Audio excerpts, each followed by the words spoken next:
ये हमारा 12th Hindi medium journal English का जो प्रश्न बैंक आया है उसका सेकंड वीडियो है। ठीक है, डी सेक्शन में जो पोइट्री आती है, इस सीन होती है, आपके बुक से ये एक्सट्रैक्ट आते हैं, 2 आते हैं एग्ज़ाम में।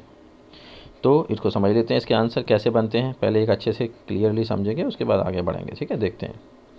तो ये section, teach me to listen. Teach मतलब सिखाना, मुझे सिखाइए। टू लिसन मी सुनना, लॉर्ड हे प्रभु मुझे सुनना सिखाइए। टू दोज उनको, दोज मतलब उनको, उनको, ठीक है, किन को। फार फ्रॉम मी, फार का मतलब होता है बड़ा दूर, और इसका अपोजिट वर्ड होता है नियर। क्या होता है? NEAR, नियर का मतलब होता है पास। ये इसका अपोजिट होता है, किसका? फार का अपोजिट। मैं यहाँ लिख देता हूँ OPP बोले तो अपोजिट। ठीक है। द विस्पर, विस्पर का मतलब होता है दबी हुई आवाज़। The whisper of hopeless, hopeless मतलब निराश लोगों की दबी हुई आवाज़। विस्पर का मतलब होता है दबी हुई आवाज़, आवाज़ कह लो, सिसकियाँ कह लो, मन की बात कह लो, विस्पर। तो होपलेस मीन्स निराश। द प्ली, प्ली का मीनिंग समझ लेना। प्ली का मतलब होता है अपील, निवेदन।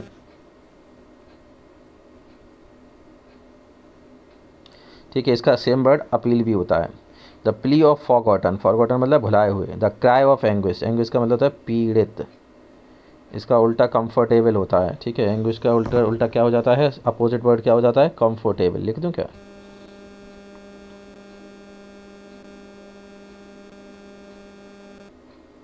और इसका सेम वर्ड होता है, प्ली का सेम वर्ड होता है अपील। आप जानते ही होंगे वो तो। अब देखो क्वेश्चन कैसे बनते हैं, पहले मेन ये समझना है। इसमें देखो 3 क्वेश्चन बनते हैं। पहला क्वेश्चन होता है जिसमें 2 पार्ट। पहला क्वेश्चन जो होता है, वैसे कई बार क्या होता है AB करके दे देते हैं, कई बार सीधा क्वेश्चन पूछ ले जैसे इसमें दिया है।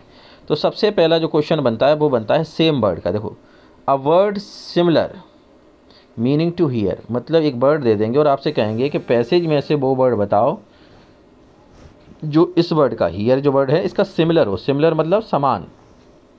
सिमिलर का मीनिंग होता है समान, जैसे हम हिंदी में पर्यायवाची भी कहते हैं। तो इसका समान हियर मतलब होता है सुनना, और सुनने का समान ऊपर हमने क्या पढ़ा? लिसन। तो इसका आंसर हो जाएगा लिसन मतलब ही सुनना। तो पहला क्वेश्चन काय का बनता है कि एक वर्ड आपको दे देंगे और कहेंगे कि जो आपको 4 लाइनें दी हैं उनमें से इसका जो वर्ड ये हम पूछ रहे हैं, जैसे इसमें हियर पूछा है, इसका सेम वर्ड बताओ, इसका सेम मीनिंग वाला, इसका पर्यायवाची। तो इसका पर्यायवाची लिसन था। दूसरा कहते हैं अपोजिट। अपोजिट का मतलब समझो विपरीत वर्ड, ठीक है ना, विपरीत। इसके अपोजिट वर्ड बताओ। अपोजिट मतलब होता है विपरीत। इसे हम विपरीत कह सकते हैं, या इसे हम विलोम शब्द भी कहते हैं हिंदी में। क्या कहते हैं?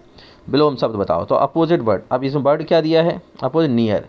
तो नियर का अपोजिट उसमें क्या दिया है? अभी मैंने बताया था, फार। फार, नियर मतलब पास, और फार मतलब दूर। तो इसका आंसर हो जाएगा दूर।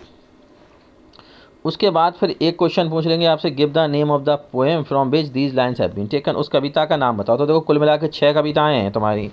ठीक है, फर्स्ट है, सेकंड है, सॉरी नहीं, फर्स्ट है, उसके बाद फोर्थ है, उसके बाद फोर्थ के बाद है आपकी 7 है, 7 के बाद 10 है, 10 के बाद 13 है, 13 के बाद 16 है। तो 6 पोएम, उनके पोएट के नाम और पोएम के नाम याद कर लेना। और ये पोएम है teach me to listen lord. क्या है इसका नाम? क्या है पोएम का? इसका आंसर क्या हो जाएगा? टीच मी टू, बुक से पढ़ लेना, लिसन और कॉमा लगा के है लॉर्ड। याद रखना स्पेलिंग वाइज, बिल्कुल वर्ड बाय वर्ड अच्छे से करना है। ठीक है, अगला देखते हैं। अगला है वही वो सेम है, teach me to listen Lord वाला। Teach me to listen Lord to those nearest. Nearest का मतलब अभी नियर और नियरेस्ट एक ही मतलब होता है, पास। नियरेस्ट मी, माई फैमिली मेरा परिवार, माई फ्रेंड मेरे साथ मेरे दोस्त, माई कोवर्कर, कोवर्कर मतलब साथ में काम करने वाले। Help me to be aware, aware means होता है सचेत, जागरूक। मुझे जागरूक, इसका अटेंटिव सेम वर्ड भी हो जाता है। जागरूक रहने में मेरी मदद करिए। No matter what word I hear, इससे कोई फ़र्क नहीं पड़ता कि मैं क्या शब्द सुनता हूँ। द मैसेज इज, संदेश समझ जाऊँ। एक्सेप्ट द पर्सन, लोगों को स्वीकार करो। I am, listen to me, मुझे सुनना सिखाओ। या ठीक है, वो कहता है कि इससे कोई फ़र्क नहीं पड़ता कि कौन सा मैसेज वो मुझे देना चाह रहे हैं, बस मैं ये समझ जाऊँ, मतलब वो क्या शब्द यूज़ कर रहा है, बस ये समझ जाऊँ कि वो मैसेज क्या है। देखो इसमें आपको सेम वर्ड बताना है। लिसन का सेम वर्ड हियर होता है, आप जानते हो, अभी करा तो ऊपर। अपोजिट वर्ड बताना है फ्रेंड का। फ्रेंड का अपोजिट होता है एनिमी। एनिमी मतलब दुश्मन। फ्रेंड तो जानते ही होगे, दोस्त, उसका हो जाएगा दुश्मन। ठीक है, आगे बढ़ते हैं। नेम ऑफ द पोएम अभी मैंने बताया, टीच मी टू लिसन और लॉर्ड। ठीक है, कर लेना। अब आगे बढ़ते हैं। Can I admire the statue great. Admire का मतलब लिख लेना तारीफ़ करना, तारीफ़ करना। ठीक है, ये वो वाली पोएम है 7वीं वाली, in the country. Statue great, क्या मैं इसकी अप्रिशिएट एक वर्ड होता है,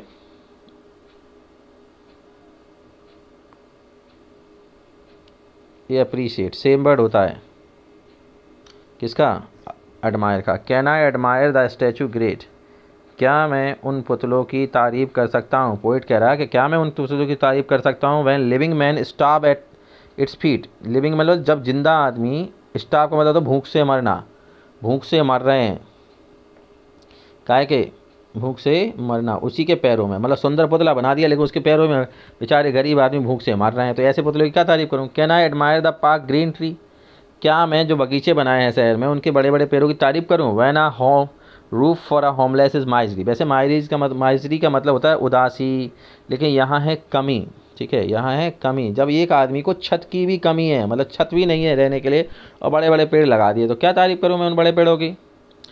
अब देखो, ठीक है, अब इसमें जिसका नाम बताना है, किसका, पोइट का, तो याद कर लेना इसका नाम W.H. डेविस के है, ठीक है, या विलियम रैंड में से कोई है, देख लेना। आगे देखो, give the meaning of the word star, star का मीनिंग होता है डाई ऑफ हंगर। उसके बाद है, कंफर्म कर लेना ध्यान से, बुक से देख लेना ध्यान से, ठीक है। हाँ, give the meaning of the word star, star का मीनिंग होता है डाई ऑफ हंगर, भूख से मरना। वाई डज द पोइट से he can not admire the statue great. अब देखो कई बार ऐसे भी पूछ लेते हैं कि भैया ये लाइन दे दी, ये लाइन का उसने ऐसे क्यों कहा कि वो पुतलों की तारीफ नहीं कर सकता, तो इसको ध्यान से सुनना, मैं लिख नहीं रहा हूँ, बोल रहा हूँ। Why does the poet say that he can not admire the statue great, तो हम क्या लिखेंगे, the poet says that he cannot admire the statue great because मतलब क्योंकि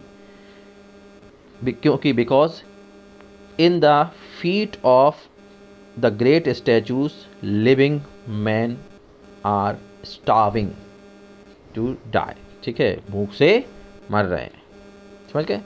और उसमें देख लेना बुक में जो मैंने फाइल दी है, फाइल में इसका आंसर है। आगे देखो, सम, ये 16 पोएम है, कौन सी, the English language. Some words have different meaning, कुछ शब्दों के अलग अलग मीनिंग होते हैं, yet they are spelled same, ठीक है, yet they are spelled same, spell का मतलब उनकी स्पेलिंग जैसी होती है, मीनिंग अलग होता है। A cricket is an insect, insect का मतलब होता है झींगुर या कीड़ा, छोटा सा कीड़ा होता है ना झींगुर, जिसे उसे इंसेक्ट कहते हैं। To play it's a game, अगर खेलो तो यही खेल है, ठीक है, क्रिकेट के गेम का भी नाम है। ऑन एवरी हैंड, हैंड से मतलब है व्यक्ति, and in every land, land से मतलब है यहाँ देश, प्रत्येक देश और प्रत्येक व्यक्ति प्रत्येक देश में। इट्स थॉरोली अग्रीड, इस बात को पूरी तरह मान चुका है। The English language to explain is very hard indeed, indeed मतलब वास्तव में, कि अंग्रेजी भाषा को समझाना वास्तव में बड़ा मुश्किल है, ठीक है। चलो देख लेते हैं answer. Opposite of different, different का अपोजिट सेम हो जाएगा, अपोजिट पूछ रहा है ना, उल्टा, सेम हो जाएगा। An insect and a game can be called, एक उसको कीड़ा भी और गेम भी, क्या है, cricket. What is thoroughly agreed, तो अब इसको सुनो, to explain English language is thoroughly agreed, ठीक है, कि अंग्रेजी भाषा समझाना पूरी दुनिया लोग मान चुके हैं, ठीक है, कि अंग्रेजी भाषा को समझाना बहुत कठिन है। यहाँ हम क्या देख सकते हैं, every person in every country, ठीक है, every person in every country thoroughly agreed, ठीक है, that to explain English language is very hard indeed, कि अंग्रेजी भाषा समझाना बहुत मुश्किल है। ये क्वेश्चन मैंने जो नोट्स दिए हैं उसमें है, तो देख लेना उसका आंसर ध्यान से। द वर्ल्ड इज़, हाँ, the wonderful air is over me, ये वंडरफुल वर्ल्ड वाला है, चौथी पोएम है। The wonderful world is, the wonderful air is over me, air मतलब सुंदर हवा मेरे ऊपर है, वंडरफुल का मतलब है वैसे आकर्षक, आकर्षक, कि आकर्षक हवा मेरे ऊपर है। एंड वंडरफुल विंड, और ये हवा, विंड का मतलब भी हवा ही होता है। Wonderful wind is shaking the tree, shake मतलब हिलाना, ट्री मीन्स पेड़ों को, ये पेड़ों को हिलाती है। इट वॉक्स ऑन वाटर, पानी पर चलती है। रिल्स द मिल, पवन चक्कियों को घुमाती है, रिल मीन्स है यहाँ घुमाना, क्या को, पवन चक्कियों को। एंड टॉक टू इटसेल्फ, खुद से ही बातें करती है। On the tops of the हिल, पर्वतों की चोटियों पर जाकर ये खुद से ही बातें करती है। अब देखो, अपोजिट वर्ड बताना, बॉटम, बॉटम का मतलब होता है तलहटी, निचला, निचला, और इसका उल्टा हो जाएगा टॉप, जाहिर सी बात है ऊपर वाला। The word rhyme with tree, tree किसके साथ मी कर रहा है, ट्री, राइम का मतलब होता है तुक मिलना, रिदम मिलना, तो ट्री कैसे मेल करेगा, मी, ट्री मी, मिल से तो नहीं करेगा, बिल मिल से कहता है, tree me. Name of the poem, the wonderful world, the wonderful world, ठीक है, रट लेना, किताब से देख लेना।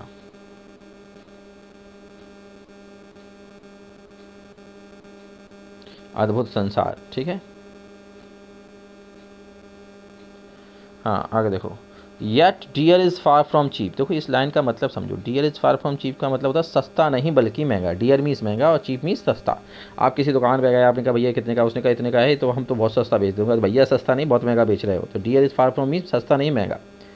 अ jumper is a thing you bear. Jumper एक तरीके का पायजामा होता है, उसे कहते हैं बियर। उसे अगर आप जम्बर कहते हैं तो पहनना भी होता है, sorry not jumper, jumper, jumper, ठीक है। और दूसरा yet a jumper has to leap. Leap का मतलब होता है उछलना, तो जंप का मतलब जानते हो उछलना होता है, तो जंपर का मतलब उछलना भी होता है। इट्स वेरी क्लियर, ये बिल्कुल साफ बात हो जाती है। इट्स वेरी क्वायर, क्वायर का मतलब होता है अजीब, ये बड़ी अजीब बात है। क्या अजीब बात है? वेरी क्वायर, अजीब, ये बड़ा अजीब है कि भाई आपको भाई उस अजीब, अजीब भाई को आप उछलना कह रहे हो, भाई को आप पहनने वाला कह रहे हो। And pray who is to blame. अब वो कह रहा है कि इस बात को किसको दोष दें, कि जो जंपर है उसको आप एक पहनने का भी एक कपड़ा भी होता है, एक ड्रेस भी होती है, और एक क्या कहते हैं ये, इसके क्या कहते हैं, उछलना भी होता है।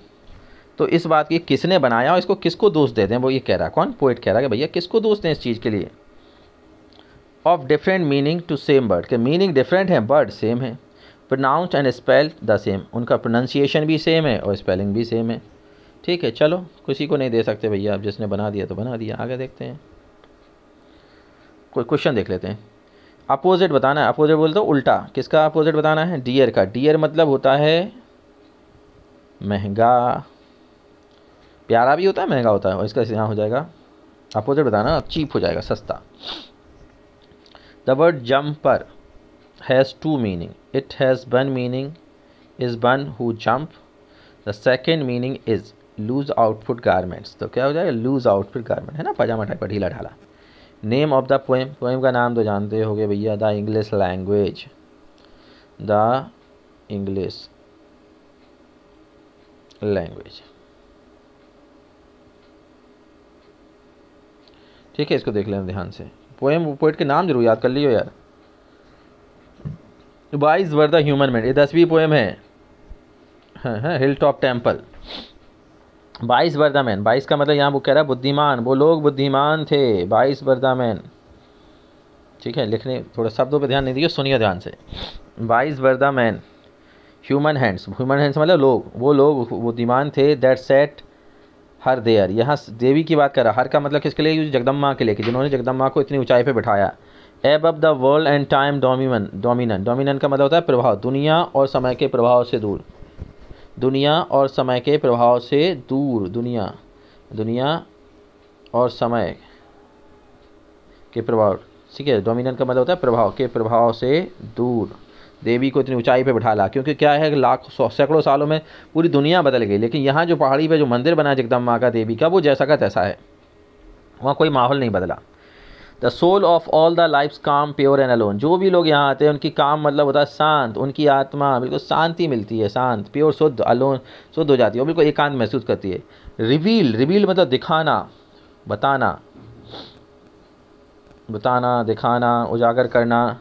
इट्स बाउंडलेस सेल्फ मैस्टिक, इसकी भव्यता एंड बेयर, और इसकी असीमितता, बेयर से मतलब है असीमितता, जिसकी कोई सीमा ना हो, फैला हुआ दूर दूर तक, मतलब आप देवी के भाव में खो जाओगे।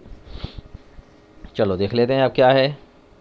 What is the synonym, synonym का मतलब जानते होगे सेम, सेम वर्ड, अभी मैंने बताया था, ऐसे भी पूछ सकते हैं। Synonym of the word soul, soul का मतलब क्या होता है? स्पिरिट, आत्मा, ठीक है। What is the opposite word of pure, pure का क्या हो जाएगा? इम्प्योर, प्योर मतलब शुद्ध, इम्प्योर मतलब शुद्ध। नेम ऑफ द पोइट, ठीक है, इस पोइट का नाम मैंने दिया, किताब में देखना और लिख लेना, ठीक है, ध्यान से। Name of the poet. चलो हो गए, तो ध्यान से नाम देख पढ़ लेना सबके।